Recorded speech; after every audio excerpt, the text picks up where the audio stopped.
우리가 하나님께 예배를 드리는 이 시간은 하나님과 소통을 하는 시간입니다. 우리가 하나님과 깊은 교제와 소통, 그것을 이루는 그런 은혜의 시간이 될 수 있기를 바랍니다. 기다리는 사람의 마음은 늘 조급해지기가 쉽습니다. 그런데 우리의 인생에는 기다려야 할 일들이 매우 많습니다. 그렇게 기다리며 얻는 것이 진짜 소중하고 귀한 것이지요. 기다릴 줄 알아야 진정한 선물을 받을 수 있고 또 온전한 열매를 얻을 수 있게 되는 것입니다. 우리나라를 대표할 만한 천재 송유근이라는 청년이 있습니다. 아마 여러분 이 청년과 관련된 기사를 얼마 전에 보신 적이 있을 것입니다. 18세 이 청년은 박사학위 논문을 제출하였습니다만 아쉽게도 학위 취득에는 실패를 했습니다. 이 천재 소년이 9살 때 중국에 있는 마이크로소프트 아시아 연구소에 초청을 받아가지고 방문을 한 적이 있습니다. 그 연구소 소장으로 재직하고 있던 해리 셴이라는 소장, 그도 천재 소년으로 살아왔던 그런 삶을 살아왔던 그가 어린 송유근에게 이와 같은 말을 해 주었다고 합니다. 천재도 사람들과 어울려야 합니다. 긴 인생에 빨리 갈 필요 없어요. 여유를 갖고 느리게 재미있는 것들을 찾으세요 라고 권면을 했다는 것입니다. 우리의 조급한 마음들, 뭔가를 빨리 얻고자 하는 마음은 우리 삶을 흐트러뜨리기 쉽습니다. 그리고 우리로 하여금 우리가 이미 받아 누리고 있는 것들에 대한 가치를 무색하게 만드는 그런 어리석은 판단을 내리게 하곤 하는 것이죠. 기다려야 얻을 수 있는 것이 있고 그렇게 얻는 것이 우리 인생에는 소중한 것입니다. 특별히 성도에게 있어서 일상의 삶은 늘 기다림의 연속이죠. 응답을 기다리고 은혜를 기다리고 하나님의 섭리를 기다립니다. 이 기다림의 연속의 삶 속에서 우리가 막연하게 어떤 것을 기다려야 한다면 그 또한 견디기 어려운 괴로움이겠습니다만 감사하게도 주님께서는 항상 우리에게 약속을 주십니다. 그리고 그 약속을 붙들며 기다리게 하시죠. 응답해 주시겠다, 내가 너와 함께 해 주시겠다, 이런 약속의 말씀을 우리에게 주시니 우리는 우리 마음 같아서는 빨리 응답받고 뭔가가 빨리 이루어지고 구체적으로 뭔가 이루어지기를 그렇게 원합니다만, 그러나 우리의 조바심을 잠시 내려놓고 기다릴 수 있게 되는 것입니다. 약속이 우리에게 있기 때문이죠. 우리는 대림절 두 번째 주일을 맞이하였습니다. 대림절은 주님께서 이 세상에 오신 것을 기념하며 우리 마음속에 다시금 주님을 깊이 모시는 그런 은혜의 절기입니다. 우리는 이 대림절의 절기를 보내며 하늘로 올라가심을 본 그대로 오시리라 라는 또 다른 약속을 기다리는 것입니다. 우리를 향하여 베푸실 구원의 약속을 우리는 조바심이 아닌 확신을 가지고 기다리는 것이죠. 오늘 말씀 속에서 하나님께서는 이스라엘 백성들에게 최종적인 약속의 말씀을 주고 계십니다. 이 약속은 이스라엘에게 소망이 되는 것이고 힘이 되는 것이고 또 기다릴 수 있게 되는 동기와 그리고 반드시 기다려야 하는 열망이 되는 말씀입니다. 우리가 읽은 15절과 16절 말씀에 보면 그날 그때에 내가 다윗에게서 한 공의로운 가지가 나게 하리니 그가 이 땅에 공의와 정의를 실행할 것이라. 그날에 유다가 구원을 받겠고 예루살렘이 안전히 살 것이며 이 성은 여호와는 우리의 의라는 이름을 얻으리라. 아멘. 여러분이 이 한 말씀을 한마디로 표현한다면 예수 그리스도에 대한 약속입니다. 여기서 의, 공의 이런 표현들이 계속 반복되고 있습니다만 이 단어는 히브리어로 체다카, 올바름, 합법성, 공정함, 의로움 이런 뜻을 담고 있습니다. 다윗에게서 한 공의로운 가지가 날 것, 예수님을 지칭하는 거지요. 예수님을 표현합니다. 근데 예수님의 이 오심이 다윗의 혈통을 따라 오시는 건데 다윗의 왕조를 따라 오는 거지만 인간의 왕조와는 다르다는 뜻이에요.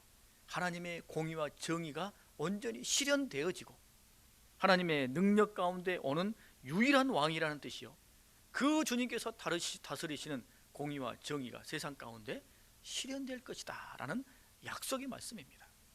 그 주님께서 함께 하시는 예루살렘, 그 예루살렘이 그제서야 가장 완전하고 완벽한 성이 될 것이다 라고 약속해 주십니다. 그때에 예루살렘에 붙여질 또 다른 별명이 하나님이 우리의 의다라는 이름입니다. 하나님이 이스라엘의 모든 사람들의 의가 되어준다는 것입니다. 사람의 힘으로는 도무지 이룰 수 없는 의, 도무지 성취할 수 없는 그 어떤 수준, 그것을 하나님께서 이루어 주셨기 때문에 우리는 이룰 수 없으나 하나님이 그것을 우리에게 주셨기 때문에 하나님이 우리의 자랑이요, 하나님이 우리의 의가 된다 라고 이렇게 노래하는 예루살렘이 될 것이다 라고 약속을 주시는 것이죠. 이 약속이 아기 예수님을 통해 성취되지 않았습니까? 그 예수님을 통해 우리는 이제 구원받은 성도로 이 세상에서 살아가고 있습니다. 그런데 마찬가지로 하나님께서는 여전히 우리로 하여금 반드시 성취해야 할 하나님의 약속을 우리 앞에 놓아두고 계십니다. 우리가 기다려야 할 하나님의 의가 있습니다. 약속이 있습니다. 여러분, 그것은 무엇입니까? 첫 번째는 영혼의 구원을 기다려야 합니다. 우리는 주 예수님을 통해 죄사함을 받고 사망에서 생명으로 옮겨졌으며 영원한 천국의 시민이 되었습니다. 그러므로 누구보다 그 구원이 나에게 완성되기를 기다리며 또 기다려야 하는 그 마음을 잃지 않아야 합니다. 주님 앞에 설 때까지 믿음을 지키고 믿음의 길을 걸어가므로 주님께서 우리 개개인에게 약속해 주신 그 구원을 온전히 이루며 영원한 천국을 소유해야만 하는 것이죠. 그런데 이 시대, 우리가 살아가는 이 세대에도 여러분, 주님의 구원은 절실하게 필요합니다. 당시 유대인들에게 하나님의 구원하심이 매우 사실은 절실했습니다. 왜냐하면 우상 숭배, 강대국을 의지하는 이 불신앙으로 말미암아 그들에게는 큰 징벌이 임하였고 결국 바벨론에게 예루살렘이 함락당하는 치욕을 당하고 말았습니다. 그 상황 속과 그 처지 속에 내어 몰리면 당연히 하나님을 의지하고 하나님을 바라보며 하나님을 꿈꾸고 기대해야 되는데 그들은 하나님을 바라보지 않았습니다. 그래서 주님께서 예레미야를 통하여 그들에게 필요한 약속, 메시아를 그들에게 약속해 주신 것입니다. 그 약속을 꿈꾸며 기다리며 그들은 그들 앞에서의 믿음의 길을 걸어가야 했던 것이죠. 그렇게 해서 우리에게 구원의 문이 열렸습니다만, 그런데 2000년 전이나 오늘이나 사람들에게 구원은 절실하게 필요합니다. 오늘날 사람들은 구원에 대해 매우 절박해하지 않습니다. 복음을 외면하는 사람들은 자신에게 구원이 전혀 불필요한 것으로 생각합니다.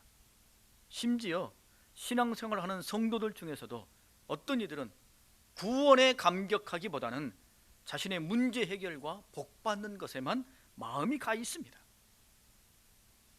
자신의 영혼의 문제, 죄와 사망의 문제에 대해서는 전혀 관심이 없고 오로지 일신의 영달과 승승장구에만 집중하며 살아간다는 것이죠. 주님은 십자가를 지라라고 말씀하셨고 사명을 맡겨주시며 감당하라 하시며 돕는 보혜사까지 우리에게 보내주셨지만 보통 거기에는 관심이 없습니다. 사명과 청지기의 짐은 다른 성도가 지고 자기는 아무것도 하지 아니한 채 성도라는 폼만 잡으려는 사람들이 있지요. 그러니 여러분, 구원의 문은 활짝 열려져 있습니다만 도리어 그 구원의 문이 외면당하는 어처구니 없는 일이 오늘 우리가 살아가는 이 삶 속에 때로는 교회 안에 버젓이 일어나고 있는 것입니다. 어떤 교회에서는 주님의 십자가와 복음에 대해서는 설교하지 않고 오로지 긍정적인 마음과 긍정의 고백만을 강조하거나 만들어진 웃음이나 울음을 전하기만 합니다. 성도들은 그것에 대해 열광하며 아멘을 연발하고 또 은혜 받았다고 말합니다. 안타깝게도 영혼의 구원과 죽음 너머의 천국에 대해서는 그 어떤 약속도 없고 오로지 이 세상에서의 풍부와 복에 관한 약속만을 듣고 있는 것이죠. 그것만 붙잡고 있습니다. 여러분, 주님께서 베푸신 그 구원이 어느 틈엔가 매우 지엽적인 개인의 삶에, 그리고 이 세상의 삶에만 국한되는 어리석은 것으로 전락하고 있습니다. 주님께서 진짜 주려고 하시는 것은 구원이죠. 그런데 사람들의 관심은 오병이어에만 있습니다. 하나님께서 진짜 주시고자 하시는 것은 영원한 천국임에도 불구하고 사람들은 12영이나 더 되는 천사들이 내려와 뭔가 일을 벌리기만을 기대하며 꿈꾼다는 것이죠. 자기 앞에 벌려져 있는 문제와 여러 가지 난관만 해결되기를 바랄 뿐 진정한 의미의 영적인 전쟁이나 하나님의 나라 구원에 대해서는 관심조차 두지 않는다는 것입니다. 우리는 그런 시대 속에 살아가고 있습니다. 이러기 때문에 지금 시대가 더더욱 구원이 절실하게 필요한 시기입니다. 영혼의 구원이 다급한 문제가 되어 있습니다. 우리 주님께서는 아마도 이 시대, 우리 세대를 향해 천국 복음을 전해 주시려고 하실 것입니다. 우리 손에 쥐어주고 입에 넣어주고 억지로라도 끌어가고 싶어 하실 것입니다. 여러분, 어저께나 오늘이나 우리에게는 주님이 주시는 영혼의 구원의 약속이 있습니다. 우리는 이것을 붙들며 또 그것을 기다리며 살아가는 사람들입니다. 우리 인생이라는 것은 본래 사망 선고를 받은 사형수와 같은 사람들이었습니다. 죄와 허물로 말미암아 너희에게는 영원한 사망이 있으리라 하나님이 사형 선고를 내렸습니다. 이 세상에서 살아가는 삶이라는 건 고작 감옥에 갇혀서, 이 세상이라는 감옥에 갇혀서 언제 사형이 집행될까 그 불안 속에 살아가는 그런 인생이 과거 우리의 모습이었습니다. 그런데 주님께서 이 세상에 오셔서 그 사형수의 모든 죄를 용서해 주셨어요. 사면해 주셨습니다. 이제 새로운 삶과 영광을 우리 가운데 허락해 주셨죠. 자유를 얻은 천국 백성이 되었습니다. 그러니 우리가 정말로 꿈꾸고 기대하고 살아가야 할 삶은 하나님이 우리에게 약속하신 그 구원과 천국을 기대하며 기다리며 살아가는 삶이어야 한다라는 것입니다.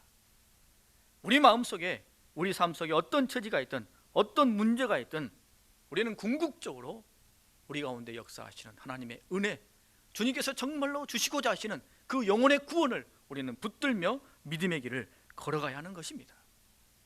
삶이 피곤하고 고단하고 처절하고 비참하다 해도 우리에게는 하나님의 약속이 있으니, 하나님이 우리에게 있어서 의가 되어 주시니 우리는 그것을 굳게 믿고 인내로 그날을 더욱 기다려야 하는 것입니다. 여러분, 기억하십시오. 주님의 날에 옥석이 구분될 것이요 양과 염소가 구별될 것입니다. 심판의 날에 알곡과 쭉정이는 나뉘어질 것입니다. 하나님께서 메시아를 보내주시겠다 약속하신 대로 아기 예수님이 우리에게 오시지 않았습니까? 약속이 성취되었습니다. 말씀하신 대로 행하셨습니다. 그 주님께서 심판날에 이렇게 하시겠다 말씀하셨으니 그거는 그대로 되어지는 일이지요. 마지막 날에 양과 염소가 구분되며 알곡과 쭉정이가 구분될 것이다 라고 주님이 말씀하셨어요. 구원을 바라보며 구원을 꿈꾸며 기다리며 살아가는 사람, 그 삶 속에서 믿음을 지키며 하나님을 바라보는 사람에게는 그 구원이 진짜 선물이 되는 것이죠. 은혜가 되는 것입니다. 우리 삶, 오늘 힘들고 어렵고 좌절과 아픔이 있어도 그래도 우리가 다시 힘을 내며 믿음의 길을 걸어갈 수 있는 것은 주님이 우리에게 약속해 주시고 열어주신 구원의 문이 우리 앞에 활짝 열려 있기 때문입니다. 여러분, 우리 모두는 주가 필요합니다. 주님께서 주시는 구원의 성취를 기다리며 우리 각자 믿음의 길을 복되게 살아가는 그런 삶을 살아가야 할 것입니다. 두 번째 우리가 기다려야 할 것은 우리 일상에서 누릴 내려놓음의 자유를 기다려야 됩니다. 주님께서 우리에게 영혼 구원을 주셨지요. 그 구원이라는 본류와 함께 주님께서 부수적으로 주시는 은혜가 자유함입니다. 이 자유함은 우리 자신에게 우리 삶의 구석구석에서 이루어지기를 우리는 간절히 소망하며 살아가야 됩니다. 왜냐하면 구원은 천국 갈 때 완벽하게 완성이 됩니다만 이 구원의 증거와 열매가 우리 삶 속에서의 내려놓음이요 자유이기 때문입니다. 우리 삶 속에서 그런 것들이 구체적으로 이루어지며 열매를 우리 가운데 나타나며 그것을 누리며 살아갈 수 있습니다. 성도는 자신의 모든 생활 속에서 하나님의 자유하심을 기다리며 기대하며 그것을 이루기를 소망하며 살아가야 합니다. 왜냐하면 내려놓을 수 있는 특권이 성도에게 있기 때문입니다. 내려놓을 때 참된 자유, 참된 만족을 누리며 살아갈 수 있기 때문이죠. 여러분, 우리가 삶 속에서 경험합니다만 움켜쥘 때 진짜 행복합니까? 탐욕스럽게 고집을 부릴 때 진짜 행복합니까? 그것에 울고불고 절대 포기할 수 없다고 발버둥 칠 때 진짜 행복합니까? 그렇지 않죠. 믿음은 더더욱 그러합니다. 믿음의 삶은 더더욱 그러합니다. 내려놓음으로 더 큰 자유와 만족을 누릴 수 있게 되는 것입니다. 며칠 전 한 시사 프로그램을 통해 우리는 우리가 미처 알지 못했던 우리 안에 있는 탐욕과 잔인함을 다시 한번 확인할 수 있었습니다. 우리가 즐겨 입는 이 다운 패딩, 그 따뜻함을 위해서는 새 깃털이 반드시 필요하죠. 아마 여러분 이와 관련된 영상을 보신 분들이 많이 있으실 것입니다. 이 털을 얻기 위해서 살아있는 거위를 무릎에 끼우고 산채로 그 털을 다 뽑습니다. 거위는 살아있는 동안 5번에서 15번 정도 이와 같이 털을 뽑히고요, 우리가 입는 다운 패딩 하나를 채우기 위해서는 거위 15마리에서 20마리의 털이 필요하다는 것입니다. 토끼 털도 그렇게 살아있는 채로 뽑힙니다. 우리가 품고 있는 알지 못했던 탐욕이 이 세상 가운데 얼마나 잔인함과 잔혹함을 만드는지 우리는 다 상상할 수 없을 정도입니다. 지금 기독교 방송에서 수입 배급한 프리덤이라는 영화가 상영 중입니다. 그 영화는 흑인 노예 참상을 배경으로 노예선 선장이었던 존 뉴턴의 회심, 그리고 자유를 찾아 탈출하는 노예 사무엘 가족의 이야기의 실화를 바탕으로 구성된 그런 영화입니다. 여러분, 인간이 다른 인간을 물건처럼 여기고 짐승처럼 다룬다는 것은 인간의 탐욕과 악의 극치를 보여주는 것이죠. 그런 일들이 지금도 지구촌 곳곳에서 버젓이 자행되고 있으니 여러분, 이 상황을 뭘로 표현할 수 있겠습니까? 인간의 탐욕이 부른 잔인함이요 잔혹함이지요. 이 탐욕이 선악과 나무 열매를 먹게 했습니다. 이 탐욕이 형제인 아벨을 죽이고 이 탐욕이 우리 자신을 죽이는 것입니다. 여러분, 우리가 살아가는 삶의 현장에서 작은 탐욕과 과시욕 하나 내려놓기가 얼마나 어렵습니까? 정말 쉽지 않습니다. 그런데 누구는 가능해요? 성도는 가능합니다. 내려놓음의 특권은 성도에게 주어진 하나님의 선물과도 같은 겁니다. 어떻게 내려놓을 수 있습니까? 우리 안에 구원이 있기 때문이죠. 우리 안에 복음이 생생하게 살아있기 때문에 우리는 진정 내려놓을 수 있게 됩니다. 이기심이라는 탐욕, 완악함이라는 탐욕, 교만이라는 탐욕, 성공과 성취를 가장한 탐욕, 체면이라는 탐욕, 결국은 우리를 끝없는 갈증과 만족하지 못함으로 몰아가는 이 탐욕은 영원한 천국에 대한 확신, 그 구원이 우리로 하여금 내려놓을 수 있게 만드는 것입니다. 이 탐욕을 내려놓을 때 진정한 평안과 만족, 그 자유함을 누릴 수 있게 되는 것입니다. 여러분, 내려놓음은 자포자기나 무기력이나 방치나 외면이나 부정이 아닙니다. 내려놓는다는 것은 하나님께 내려놓는다는 뜻입니다. 하나님께 주권을 양도한다는 뜻이죠. 자신이 해결할 수 없는 어떤 문제, 그것을 내가 부여잡고 전전긍긍하며 밤잠을 이루지 못하며 이리 방황 저리 방황하는 것이 아니라 내 힘으로 감당할 수 없는 문제를 하나님 앞에 내려놓는 거예요.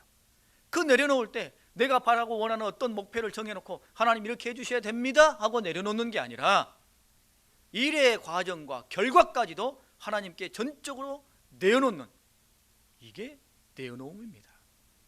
그 모든 주도권을 하나님께 내어놓는 것이지요. 양도하는 것입니다. 여러분, 이게 어떻게 가능해요? 앞서 말씀드린 것처럼 우리에게 구원이 있기 때문입니다. 영원한 천국에서의 삶이 있기 때문에 오늘 이 세상에서 어느 정도 이까짓 것 하고 내려놓을 수 있게 되는 거예요. 또 하나는 우리를 뜨겁게 사랑하시며 우리와 함께 해주시는 전능하신 하나님께서 우리를 지켜주실 것이기 때문에 부담 없이 내려놓을 수 있게 되는 거예요. 사도 바울이 빌립보에서 복음을 전하다가 감옥에 갇혔습니다. 감옥에 갇힌 바울과 실라, 무엇을 어떻게 했습니까? 사도행전에 이렇게 기록합니다. 한밤중에 바울과 실라가 기도하고 하나님을 찬송하며 죄수들이 듣더라 라고 기록하고 있습니다. 여러분, 옥에 갇힌 바울은 자신의 생사 여타를 하나님께 전적으로 내려놓았습니다. 죽어도 주를 위하여 죽고 살아도 주를 위하여 산다는 각오와 마음으로 하나님께 모든 것을 내어 맡긴 것입니다. 그렇게 하나님께 자신의 모든 것을 양도하고 내어드렸기 때문에 그 참혹한 현실 속에서도 찬송할 수 있는 거예요. 그런 상황 속에서도 찬송이 나오는 것이죠. 여러분, 그들이 고민하고 전전긍긍했다면 어찌 밤잠이나 이룰 수 있었겠습니까?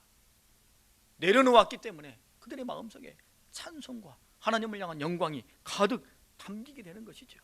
여러분, 우리도 할 수 있습니다. 우리도 하나님께 내려놓을 수 있습니다. 우리도 하나님께 주권을 양도함으로 참된 자유와 만족을 누릴 수 있습니다. 여러분, 거듭 말씀드립니다만 주님께서는 구원받은 백성들, 당신의 성도들이 이 세상에서 이런 자유를 누리기를 원하셔요. 이런 자유를 만끽하기를 원하십니다.